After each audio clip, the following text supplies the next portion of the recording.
If you are currently going through a divorce or already divorced and spousal maintenance is part of it, what are the rules? Can they be changed or could it end? Well, to answer those questions, Natalia Ter-Gregorian is a family law attorney at Jaburg Wilk, and she is here to explain what you really need to know. First of all, good to see you again. It's been a while. Yes, hi, I'm Terry. so glad that you're here. This is, I'm sure, a hot topic. It is. Especially when it comes to divorce. First of all, didn't it used to be called alimony? Yes. Okay, now they call it spousal maintenance. Correct. What does spousal maintenance really mean, though? What's the new term? It's the same as it was before. Essentially, it is just the legal obligation to provide financial support from one spouse to the other spouse. Okay. It's changed over time where, you know, women used to be always the ones staying at home. Now sometimes men are, but really the terms of it all remain the same. Can you actually determine, is that determined at the beginning of the divorce, what that spousal maintenance is going to be? Yes, so spousal support can either be something that's ordered while a divorce or legal separation is pending or after a divorce decree is actually entered. Okay. And the parties can either agree to the support terms or the court can award support to one of the parties if they satisfy the statutory criteria, essentially, if they qualify under the law. Okay, can it ever be modified?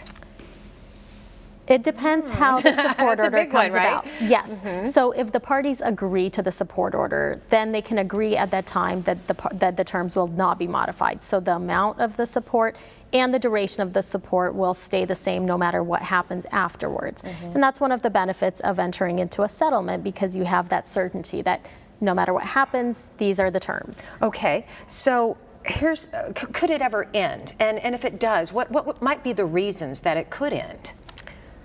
The default under Arizona law is that the remarriage of the party who is receiving support or the death of either party will terminate the support order as a matter of law.